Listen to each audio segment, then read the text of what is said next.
The text from my brother came through while I was in a meeting with the Department of Defense procurement team. I glanced at my phone, saw Derek's name, and almost ignored it.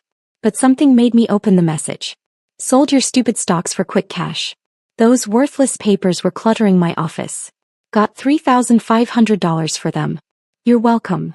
I stared at the screen, reading it 3 times to make sure I understood correctly. Then I typed back, understood.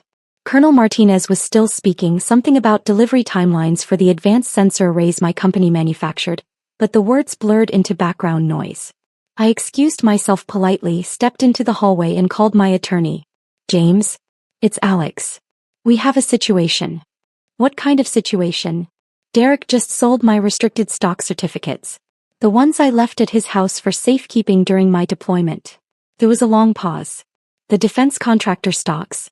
The ones with the federal trading restrictions. Yes. The ones that are technically classified as protected government assets due to the technology classification? Those exact ones. Another pause, longer this time. Alex, your brother just committed federal securities theft. And if he sold them on the open market, he may have violated about 6 different national security regulations. That's what I thought. What do we do? First, don't do anything. Don't warn him, don't try to fix it. Let me contact the SEC and Treasury. They'll want to handle this through official channels. James hesitated. You know this is going to destroy him, right? Federal charges, potential prison time, massive fines. He called them worthless papers, James. He sold them for $3,500. Do you know what they're actually worth? Based on the last valuation I saw? North of $500,000. Plus the technology access they represent is classified at the highest levels. I could hear him typing. Give me 2 hours. Don't contact Derek. Don't tell anyone else. Just sit tight. I hung up and stood in the empty hallway, my mind racing through how it had gotten to this point. Derek was my older brother by 4 years. Growing up, he'd been the golden child. Athletic, popular, effortlessly successful at everything he tried. I'd been the quiet one, the studious one, the one who joined the army right after college because I wanted to serve and because I honestly wasn't sure what else to do. The army had been good to me. I'd gone into intelligence, specialized in emerging technologies, and eventually ended up working on classified programs that interfaced with defense contractors. When I'd left active duty 3 years ago, several companies had recruited me aggressively. I'd chosen Meridian Defense Systems, a mid-sized contractor specializing in advanced sensor technology. They'd given me stock as part of my compensation package. Significant stock. But because the company worked on classified programs, the stock came with restrictions, federal trading limitations, mandatory holding periods, and a classification as protected assets due to the technology access they represented. I'd explained all of this to Derek when I'd asked him to store the physical certificates during my final deployment. These aren't normal stocks, I'd told him. They're restricted, they're valuable, and they're legally protected. Keep them safe. He'd waved dismissively. Sure. I'll stick them in my office safe. No problem. That had been 18 months ago. I'd returned from deployment, gotten absorbed in work, and honestly forgotten about the certificates. The actual stock value was tracked electronically. The physical certificates were just backup documentation. I'd been meaning to retrieve them but hadn't gotten around to it. Apparently, Derek had gotten around to them first. My phone rang. James. That was fast, I said. This is bigger than I thought. The SEC is already aware of the transaction. Meridian Defense Systems has automated monitoring for any trading in their restricted shares. When Derek's buyer tried to register the transfer, it triggered multiple federal alerts. What happens now? There's a joint task force forming, PC, Treasury, FBI, and DoD. They're treating this as potential espionage until proven otherwise. Espionage? Derek's an idiot, not a spy.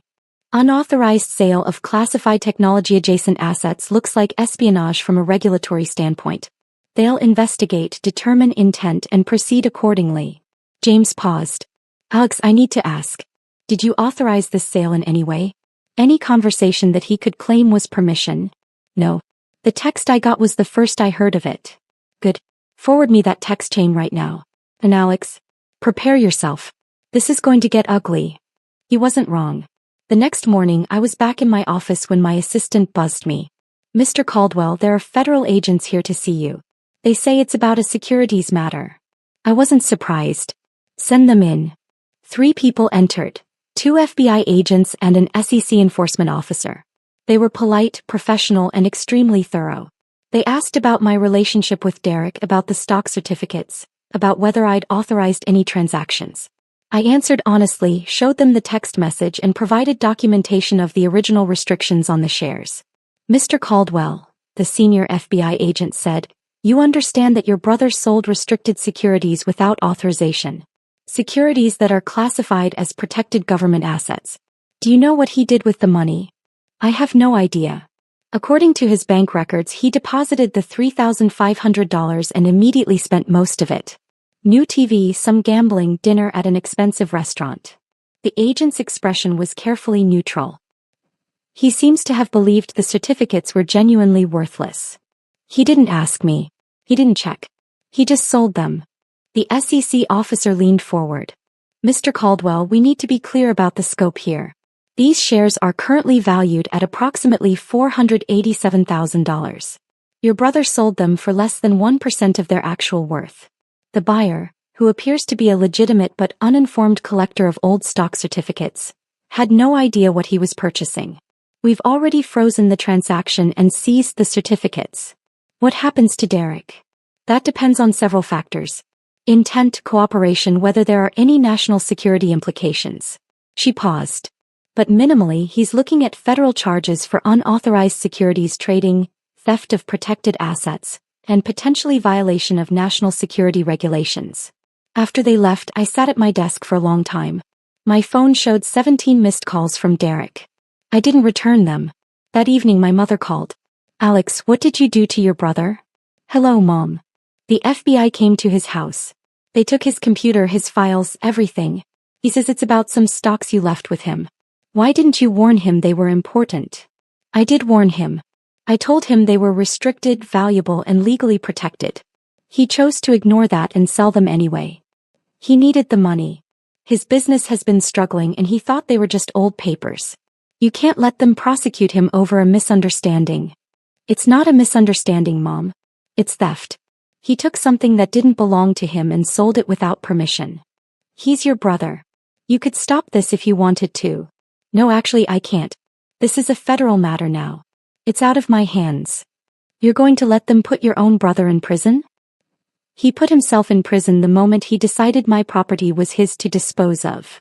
Kept my voice level. Mom, I told him those certificates were important. I specifically explained the restrictions. He chose not to listen. You always were selfish. Derek said you'd be like this. She hung up. I ordered dinner, tried to work, and failed to concentrate on anything productive.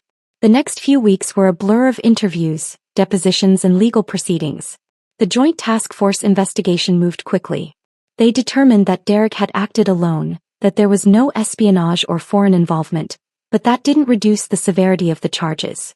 The media got hold of the story. Defense contractor employee's brother arrested for theft of classified adjacent assets. It made national news.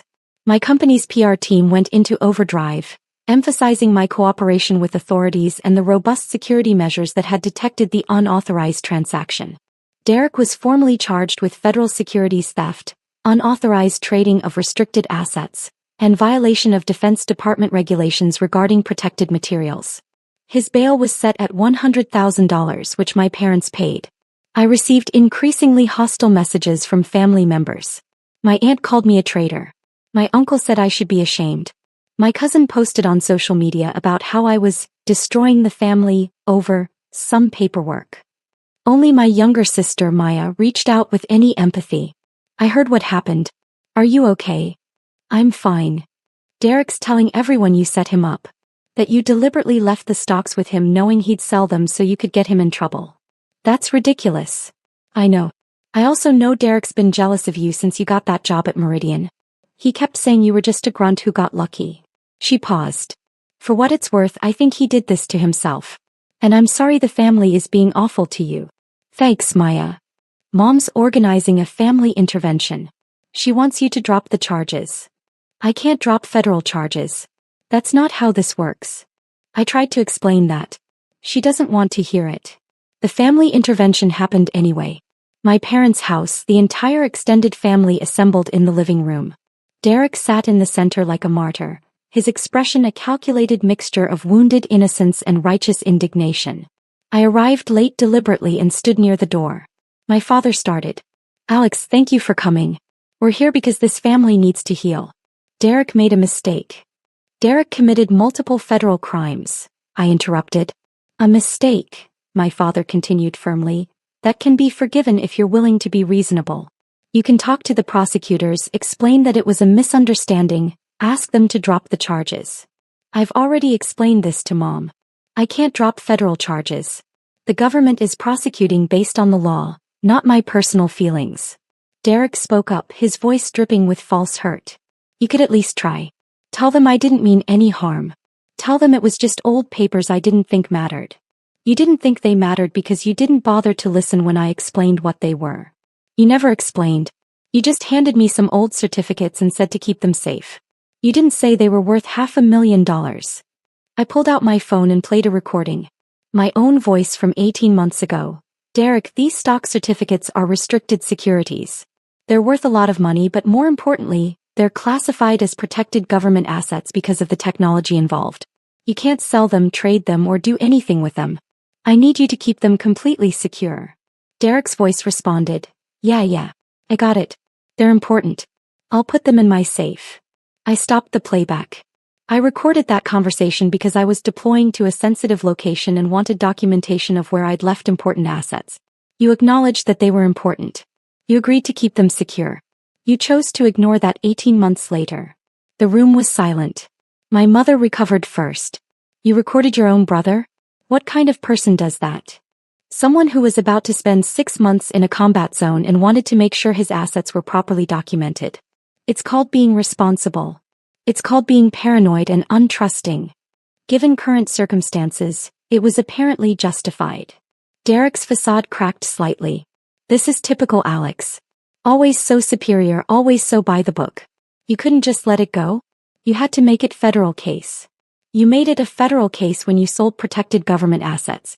I didn't have a choice. You had a choice. You could have handled this privately. Paid me back the $3,500, taken your precious stocks and moved on. But no, you had to bring in the FBI, the SEC, the whole federal government. Do you know what this is doing to me? To my reputation? To my business? Do you know what you did? You stole $500,000 worth of legally protected assets. You sold technology-adjacent securities that are classified by the Department of Defense. You potentially exposed sensitive information to unauthorized parties." My voice rose despite my efforts to stay calm. "You did all of that for $3,500, which you immediately spent on a TV and gambling. And you have the audacity to act like you're the victim here. I'm your brother. And that should have meant something to you before you stole from me." My father stepped between us. "Boys, please. This isn't helping." "There's nothing to help, Dad. Derek committed crimes.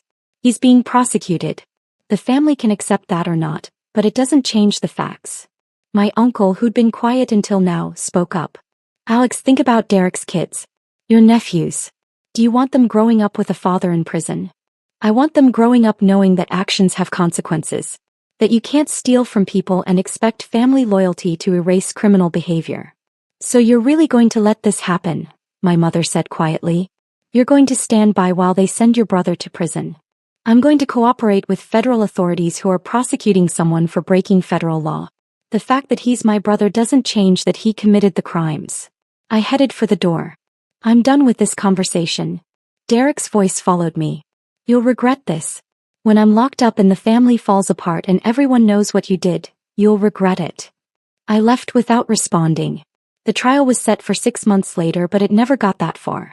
Derek's attorney, after reviewing the evidence, the recording, the text messages, the federal regulations, the documentation of the stock's value and restrictions, advised him to take a plea deal. Derek initially refused. He wanted to fight it, convinced that a jury would sympathize with him, that the prosecution would seem heavy-handed. His attorney was more realistic. "Derek, you're on recording acknowledging that the stocks were important. You sent a text message admitting you sold them without permission. The stocks are documented as protected government assets. There's no defense here. If you go to trial, you'll lose and the sentence will be much harsher." The plea deal was relatively merciful. 5 years probation, $100,000 in fines, restitution of $487,000 to me, and permanent restriction from trading securities. No prison time if he complied with all terms. He took it. The day the plea was finalized, I received a call from the federal prosecutor. "Mr. Caldwell, I wanted to thank you for your cooperation throughout this investigation. Your documentation and testimony were crucial. I just answered questions honestly. More than that, you could have made this difficult. Many people would have, especially given the family pressure you must have faced." She paused. "I also wanted you to know that this case has prompted a review of security procedures for restricted securities across the defense industry. Your company's detection system worked, but several others have vulnerabilities. You may have prevented future incidents.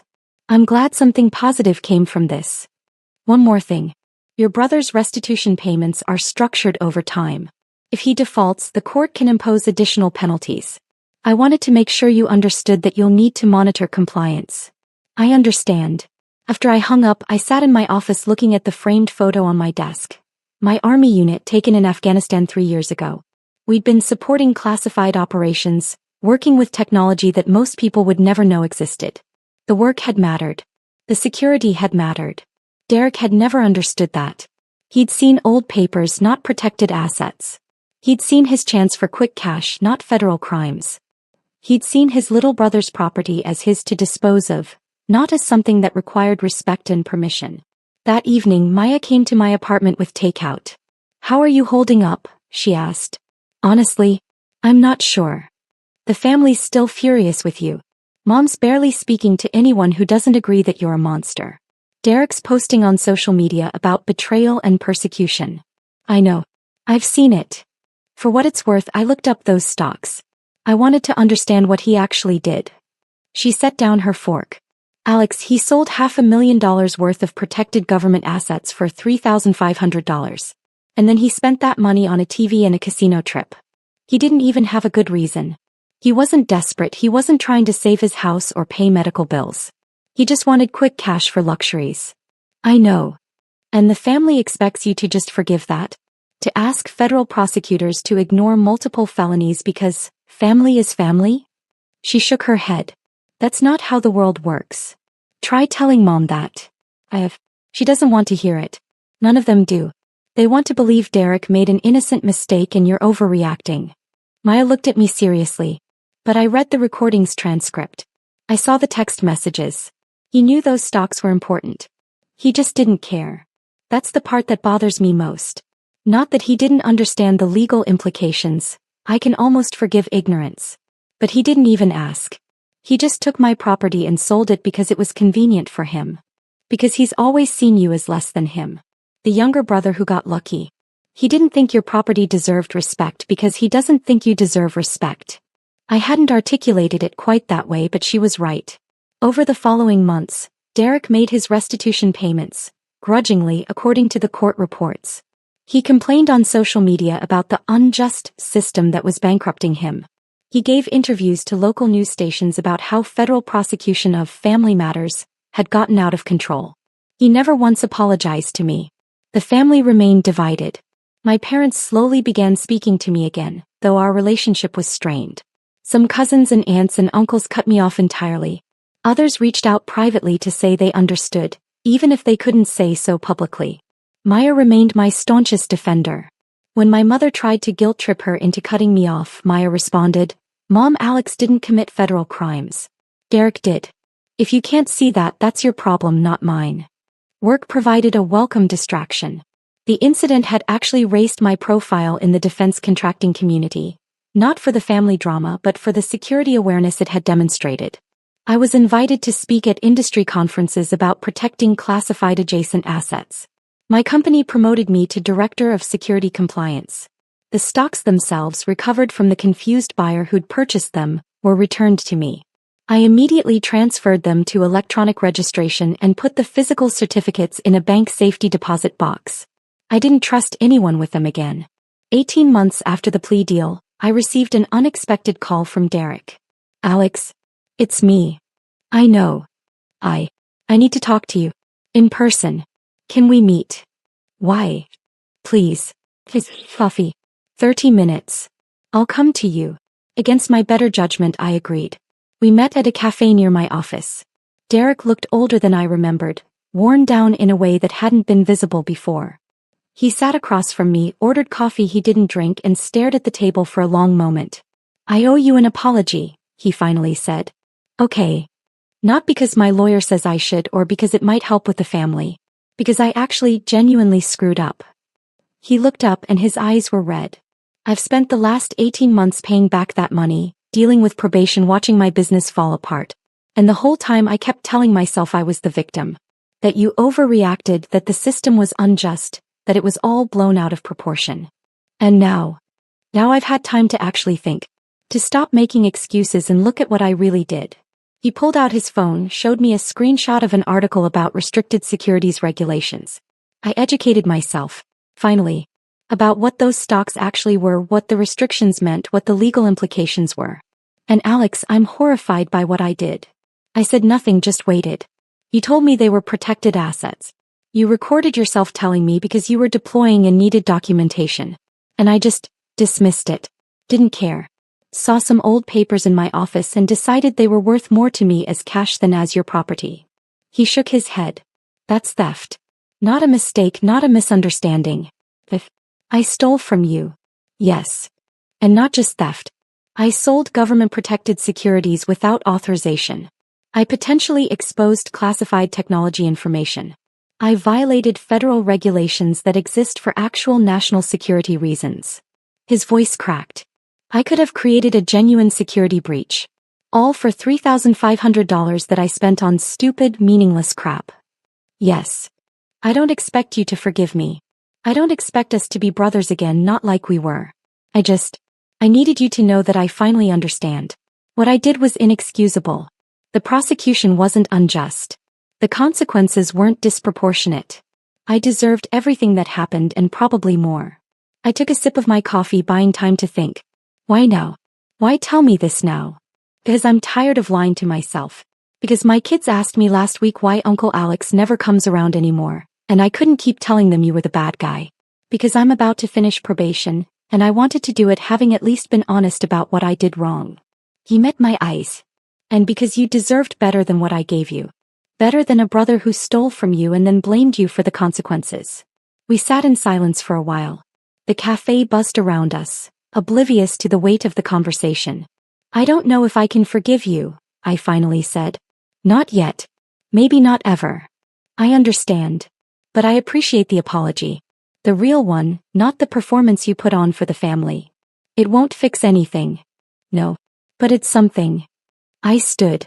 Derek, I hope you figure out how to be better. For your kids, if nothing else. But I need you to understand that we're not going to be close again. Too much trust was broken. I know. He stood too. For what it's worth, I am proud of what you've accomplished.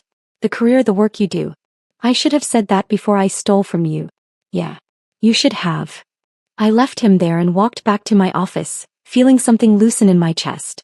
Not forgiveness exactly. But maybe the beginning of acceptance that what had happened couldn't be undone, only moved past. 3 years after the incident, I received a letter from Derek. He'd finished his probation, paid the last of his restitution, and rebuilt a smaller, more honest version of his business. The letter didn't ask for anything. It just updated me on his life and ended with, I think about what I did every day. I'm trying to be better. I'm trying to teach my kids to be better. Thank you for holding me accountable when no one else would. I filed the letter away and returned to work. The stocks Derek had tried to sell for $3,500 had grown in value. Meridian Defense Systems had won several major contracts, and my restricted shares were now worth over $800,000. I'd diversified my holdings, put most of the assets in electronic form, and never again left physical certificates anywhere but a secured bank vault. The family slowly healed in a fashion. My parents eventually acknowledged that Derek had been wrong, though they never quite forgave me for not handling it privately. Some extended family members reconnected. Others remained distant. Maya remained my closest family ally. She'd seen through Derek's manipulation from the start and had never wavered in her support. At a family gathering 5 years after the incident, Derek approached me cautiously. Alex. Thank you for coming. Maya invited me. I'm here for her. I know. But still. He hesitated. My oldest son is thinking about joining the military. He asked me about your service. I told him you were someone worth looking up to. I hope that's okay. I looked at my brother. Genuinely looked at him, and saw someone who'd learned a hard lesson and was trying, however imperfectly, to be better. It's okay, I said. If he has questions about service, he can call me. Thank you. We weren't close. We'd probably never be close again. But we'd reached a kind of peace, built on honesty about what had happened and acceptance of the consequences. The stocks that Derek had called worthless papers had taught multiple lessons. About security, about respect, about the consequences of theft, and about the complicated nature of family loyalty. They'd also taught me that sometimes the hardest thing you can do for someone you love is to refuse to protect them from the results of their own actions. Derek had committed federal crimes. He'd been prosecuted, convicted, and sentenced.